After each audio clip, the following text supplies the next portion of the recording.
आपको बता दें, मुख्यमंत्री हरियाणा आज करनाल पहुंचे थे। 3 उनके कार्यक्रम है, 3 वार्डों में उन्होंने जाना है। पहले वार्ड नंबर 4 में पहुंचे थे, इसके बाद वार्ड नंबर 14 और उसके बाद वार्ड नंबर 15 में मुख्यमंत्री मनोहर लाल जाएंगे। और कार्यकर्ताओं के साथ जो मीटिंग थी वो काफ़ी कामयाब रही। और जो क्या तौर पर यहाँ पर पार्षद हैं, पार्षद प्रतिनिधि है वार्ड नंबर 4, फिलहाल उनसे भी जानने का प्रयास हम जरूर करेंगे। मेरे साथ तस्वीरों में बने रहेगा क्या उनका कार्यक्रम था और किस तरह की जो उनकी मीटिंग है उसका अहम मुद्दे थे, जिन मुद्दों को रहने वाला है जो आगे दिखाया गया है और उन मुद्दों को लेकर आगे की जो जानकारी है फिलहाल जो पार्षद प्रतिनिधि हैं उनसे भी जानने का प्रयास हम जरूर करेंगे। नोत्रा जी, क्या कहेंगे, आपके वार्ड में आज एक कार्यक्रम था मुख्यमंत्री हरियाणा का? बाबू जी आगे और वैसे मिलते रहते हैं आमतौर पे, अपने हमारे विधायक हैं हमारे तो, और बड़े आराम से बैठ के सभी बातें सुनी और कार्यकर्ताओं का हाल जाना, और जो भी समस्याएं थी वार्ड की वो तुरंत बैठे हुए यहाँ पे एसपी डीसी और कमिश्नर साहब को बोली और वो दूर हुई। तो क्या मुख्य तौर पे समस्या आ रही थी? सड़कों की काफ़ी परेशानी रहती है। देखो, सड़कें मूलभूत जो सुविधाएं वो है, हमारा एरिया बहुत सारा अनअप्रूव्ड है, वो उसके बारे में बात थी।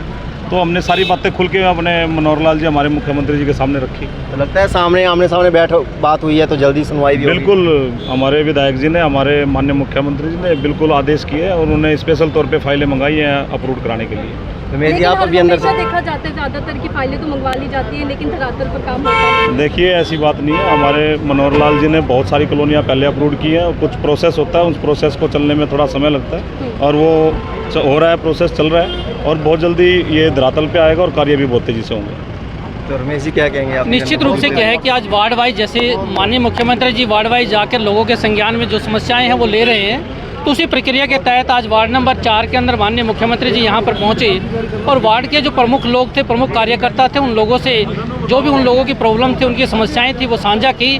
और मौके पर बैठे बहुत से अधिकारी, जो सारे आला अधिकारी यहाँ पर बैठे थे, बहुत सारी समस्याओं का मौके पर ही निस्तारण कर दिया गया और जो बाकी की समस्याएं हैं उनको समय रहते आदेश दे दिए गए कि जल्दी से जल्दी लोगों की समस्याओं का समाधान करें। क्या समस्याएं रखी सामने? देखिए, लोगों की जो मूल भौतिक समस्याएं होती हैं, सड़कों की है, नलियों की है, पानी की है, या और किसी की व्यक्तिगत समस्या है, प्रॉपर्टी आईडी की है, इस प्रकार की समस्याएं जो लोगों की जिनका सामना करना पड़ रहा है, तो समस्याएं लोगों ने बड़े खुले एक पारिवारिक व्यवहार के रूप में, एक पारिवारिक माहौल था, जिस तरह से मुख्यमंत्री ने एक परिवार के रूप में उन लोगों से समस्याएं सुनी और उम्मीद करते हैं कि आने वाले समय के अंदर जितनी भी समस्याएं हैं वो जल्दी समाप्त हो जाएगी। पहले भी इस तरह के कार्यक्रम रखे गए थे या पहली बार इस तरह? नहीं, स्वाभाविक रूप पहले भी 4 वार्डों में प्रोग्राम हो चुका है। 4 वार्डों का अभी 2 दिन के प्रवास के मुख्यमंत्री के दौरान यहाँ पर होगा। तो ये करनाल के जितने भी करनाल विधानसभा के वार्ड हैं, हर वार्ड वाइज जाकर मुख्यमंत्री जी उनकी समस्याएं सुन रहे हैं लोगों की। 2024 नज़दीक है, चुनाव है, इस वजह से ज़्यादा भागादौड़ी करनी पड़ रही है। देखो, व्यवस्था का परिवर्तन जिस प्रकार से माननीय मुख्यमंत्री जी ने किया और उसकी कहीं ना कहीं व्यवस्था में चूक भी होती है, कुछ अधिकारियों की कमी होती है, तो उसके चलते क्या होता है कि ऐसा नहीं है, काम पिछले 8 सालों में बहुत सारे हुए हैं और आगे भी होंगे। निश्चित रूप से सरकार बहुत अच्छा काम कर रही है और चाहे 24 का चुनाव हो, चाहे पिछला 19 का चुनाव था, 14 का चुनाव था, हमारी सरकार केवल काम और काम में विश्वास रखती है, लोगों के साथ आगे बढ़ाने में विश्वास रखती है। मैं मास्टर रमेश गिल, महामंत्री, आपका धन्यवाद करता हूं कि आपने मेरी बात को सुना। धन्यवाद। खत्म हो गई है और तस्वीरें हरियाणा के करनाल की, आपको बता दें कि लगभग 1 घंटा से ज़्यादा समय जो मीटिंग है अपने कार्यकर्ताओं के साथ वो रखी गई थी और आज कृपाल आश्रम में मुख्यमंत्री हरियाणा पहुंचे थे वार्ड नंबर 4 में और सभी कार्यकर्ताओं के साथ मीटिंग रखी है। फिलहाल उनसे जानने का प्रयास भी हम जरूर करेंगे आज इस मीटिंग को लेकर।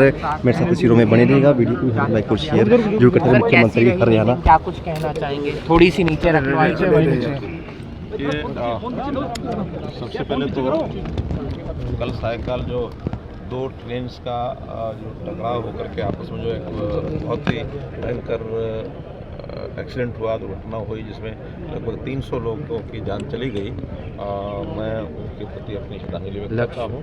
और ऐसी दुर्घटनाओं के बाद निश्चित रूप से हमारा जो डिपार्टमेंट है उसकी जानकारी तो अवश्य लेंगे ही, कोई ना कोई उसकी जानकारी भी होगी ही, क्योंकि भयंकर दुर्घटना वास्तव में एक क्वेश्चन मार्क खड़ा करती है, लेकिन दुर्घटना तो दुर्घटना है।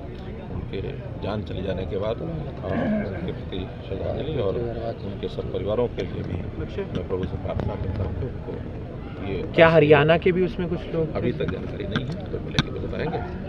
और जहाँ तक ये 2 दिन का कार्यक्रम है करनाल विधानसभा का, इसमें मैंने 4 वार्डों की बैठकें रखी हैं। मैंने वार्डों की बैठकें शुरू की थी पिछले 2 महीने पहले, 6 वार्डों के पहले हो चुकी हैं, 4 आज और कल में हो जाएंगी, 1 पंचायत की भी होगी तो इस प्रकार से कार्यकर्ताओं के साथ बैठक करते हुए ये जो 2 दिन का कार्यक्रम है कंस्टिट्यूंसी का बहुत अच्छा रहा। इसमें बहुत से कार्यकर्ताओं ने जो सरकार की उपलब्धियां हैं उनके बारे में भी चर्चा की, जो इस वार्ड की कमियां हैं वो भी उन्होंने बताई हैं, कुछ लिखित में दी हैं। इन सब कामों को कॉरपोरेशन लेवल की ज़्यादातर होती हैं इसमें, तो कॉरपोरेशन हल करेगा। हाँ, एक जो regularisation of colonies, approval of colonies, वो पेंडिंग अभी है, उसका सर्वे चल रहा है और इस महीने में मुझे लगता है कि यहाँ की जो कॉलोनीज इन्होंने भेजी हुई हैं लेकर के पहले, उनका सर्वे इस महीने पूरा होगा। अगले महीने में उनके अप्रूवल का काम पूरा किया। खाप पंचायतों ने अल्टीमेटम दिया है सर 9 तारीख तक पहलवानों के मसले पे। देखिए, पहलवान वाले विषय में चूँकि बहुत पहले से ये विषय चल रहा है और केंद्र सरकार इसको देख रही है और निश्चित रूप से कोई ना कोई हल इसका निकलना चाहिए। हमने अपनी ओर से भी प्रयत्न किया था, कुछ लोगों से बातचीत हुई थी, तो बहुत जिसको कहना चाहिए कि फैसला होते होते छोटी मोटी जब कमी रह जाती है उसके बाद फिर जब चीज़ नहीं होती तो कहीं ना कहीं फिर कुछ संगठन खड़े होते हैं। आप पंचायतों से भी मेरा निवेदन है कि इस मामले को हल करने में वो आगे आए और सहयोग करें, ताकि जो भी कोई बात आपस में विवाद की है वो नज़दीक होकर के किसी तरीके से। कर्नाटक की जीत के बाद कांग्रेस कह रही है कि बीजेपी की सिंगल डिजिट में भी सीट नहीं आएंगी। मैं तो कह रहा हूँ, जिस कहूँगा क्या कहते हैं कि नाच ना जाने आंगन टेढ़ा, तो उनको राज करने का तो कोई सिस्टम जैसा उनका था, हमको पता ही है 10 साल पहले क्या होता था। और अब 10 सालों में हरियाणा में सरकार बनाने के लिए हमने जो अपने कार्यक्रम शुरू किए हैं, तो लोग आह्लादित हैं इन 8 सालों के 9 सालों की हमारी जो उपलब्धियां हैं, लोगों का जो जीवन सरल हुआ है, एक ईज़ ऑफ डूइंग के साथ साथ ईज़ ऑफ लिविंग के जो हमने कार्यक्रम चलाए हैं उस सब में लोग बड़े आनंदित हैं। मेरा जनसंवाद का कार्यक्रम लगातार चल रहा है और उसमें मैं समझता हूँ कि जनता का जो रुख स्पष्ट है कि अगली बार फिर भारतीय जनता पार्टी की सरकार आएगी। सर, करनाल में हरियाणा यूपी सीमा को लेकर विवाद बना हुआ है, ये निपटारा नहीं हो रहा। किसानों की जमीन जो है यूपी के खनन ठेकेदारों ने खोद लिया है। पुराना विषय है, वो चकबंदी का भी था और कुछ आपस में बंटवारे का विषय था। उसके ऊपर हमारे डिप्टी कमिश्नर और टीम जो है उसको काम कर रही है। उसके ऊपर आशा तो है एमिकेबली हल होना चाहिए। एमिकेबली हल होता तो ठीक है, नहीं तो जो कानून की राय होगी, कानून जिसकी जो ज़मीन है उसको मिलेगी और जो गलत कब्जा किसने किया तो उसको हटाएं। सर, कांग्रेस एक बात और भी कह रही है कि जनसंवाद